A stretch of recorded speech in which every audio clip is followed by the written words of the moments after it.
Welcome to Manage It Better. I'm Zach. I'm here to ask some questions that normal people ask when something tech comes up. I'm Sean. I'm the CEO of Solomon IT, and I'm here to give answers to those questions in as base form as I can, which is going to be hard because I tend to ramble. Yeah, so if he starts talking in code, I'll reel it back in. I'll do some translating. Um, so today's fun topic is we're going to talk about something that most people don't actually think about. Is actually hackers have a seasonal type of buying period, the same way that we do. Yeah. So hackers usually start out really slow in the new year because they've done all their heavy duty work in at the end of the year, and it just kind of ramps up from January all the way through December, and it really hits its high point mid November all the way through the end of the holiday season here in the U.S. So Sean, why does this matter for a normal business or even just the average consumer just buying something in seasonal times? Well, especially in seasonal times, we've got to be on a much higher alert. We've got DEF CON, whatever, and this is like the highest level of DEF CON is right around the holidays because it's really when the hackers really step up. People are more stressed. They're not doing things as intelligently as they might normally do because they've got so many things going on. They got all these Christmas parties, all these holiday gatherings with their family, and they're bouncing from place to place, and they're just in a major rush. And so it's a prime opportunity to take advantage of somebody not taking that extra moment to think, hey, maybe this isn't a good idea to click on this, or hey, this is a great deal. Let me jump in and grab this while it's on sale just today. And all of a sudden, your credit card information has been stolen, and suddenly you've got another $10,000 of credit card debt that you didn't expect. Yeah. So can you give us an example of something that I don't know the average person would see on a day-to-day basis?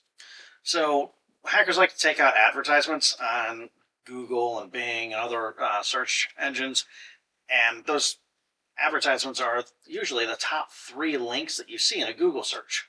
So a few years ago, my wife was looking for a nativity set, a very particular one, and she found it. Normally, this thing's like $1,000, I think, and she found it for like $200. Hmm. And she said, Sean, check this out. This is such a great deal. You should buy this for me. And I looked at it, I was like, nope. Not going to happen. She's like, what do you mean? I said, that's too good of a deal to be true. And Okay.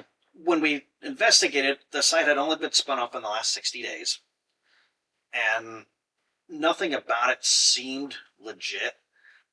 Hmm. It was registered to a domain in China. Not to say China is evil, but they do have a little bit of a reputation here in the U.S. And just it was too good of a deal to be true. And so when I investigated it further, and I've got the technical knowledge to be able to do so, I was able to easily figure out and show my wife, hey, look, these are the indicators that show that this isn't a legit offer. Okay. Right? But it was an advertisement that she found on Google while searching for that nativity set. So let's say everybody doesn't have a husband like Sean who lives with them. How are they supposed to be able to look at something and know that if they don't have somebody like you looking over their shoulder going, no, don't do that? If you've never heard of the website before, probably not a good idea to shop from it. Okay? That's number one. If you trust it, you trust it. If you've shopped at HomeDepot.com or Lowe's or Ace or whoever, you know that those are legitimate hardware stores. But if you go to Bob's Hardware Emporium.com and you find a Milwaukee for $50 that's normally $600, I'm buying it now. well, that's probably not a good idea, right? But the other part to that is that as you're clicking around and you see these advertisements for these random websites and it looks too good to be true, it probably isn't. Okay. So give me an example. So that's obviously like when you're searching for things, you're clicking for things, but aren't there other strategies like text messages, emails, phone calls, like like the whole Amazon thing? Like I get text messages all the time from Amazon saying, "Hey, because right now Amazon's a hot topic. Everybody's ordering. You got Black Friday sales, you got Christmas deals, everybody's doing layaway stuff. There are all these Amazon things that are coming through, and I see these text messages come through that say, "Oh yeah, your package is going to be delayed, or your package was canceled, or you know, how do we tell if that's real?" Like, Log into Amazon's website. okay, Most of these vendors are going to have some type of website that you can log into and find the actual tracking number and click on it through your own account, right? It's the same thing that we tell our clients when you're looking at whether an email might be legitimate or might not be, or something may be fishy, it probably is fishy. If you have any notion, hey, this doesn't seem right, go with that gut feeling. Um, Hackers use similar domain names. They may change an I to a 1 or an L, and it all looks very similar when you're taking a quick glance at it, right? And if you get a text message that you're not expecting it, don't trust it, right?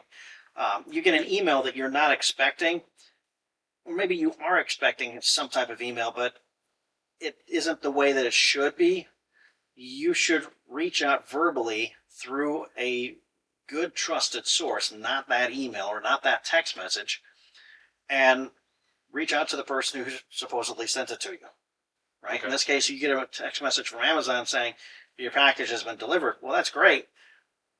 I wouldn't necessarily click on the link. I might go to Amazon's website, especially during the holiday season, just because that stuff is so prolific. Yeah. Another thing kind of about the whole Amazon thing, just to kind of continue off of that, what's weird that I heard about is that people are getting packages of things they didn't order. And sometimes they have like a review or a QR code. What's the purpose of it? Like, why have you heard about these things? So some of it is legit. They're trying, smaller businesses trying to use QR codes to get more reviews, boost their amount of people who are going to see what they do and trust them better. Some of it could be, I'm not saying all of it, but some of it could be you go to the QR code and now you're at a website and they ask you to type in all this information about yourself. This is called social engineering. Okay. And what they're trying to do is they're just trying to get a good profile on you and as many people as possible so that when they get more information on you, they can start tabulating all of that and coming up with ways to actually engage you a little bit more and get a little bit more trust out of you.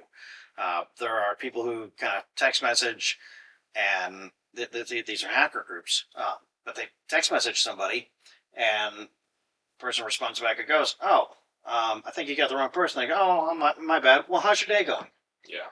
Right? And you never meet this person, but you tend to ask them, well, what's your hobby? Well, I trade crypto for fun.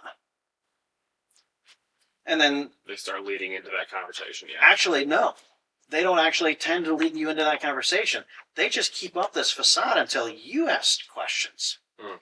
They build that trust until you kind of go, "Hey, my daughter needs a new bicycle, and she really wants this special one or whatever it is." And you go, "How are you making money doing crypto?" And then they start taking you down to a fake website that has a crypto exchange on it, and you don't know the difference because you don't trade crypto. And suddenly you've given $500, and then they're like, "Oh, no, you really should do a little bit more than that." And they just keep pushing you further and further into it until you're $1,000, $5,000, $10,000 into it. And really, the payout for them or the return on investment from a business standpoint is they spent a couple of hours total texting with you and just saying, "Hey, how's it going?" And they can get all your information and get money paid. Right.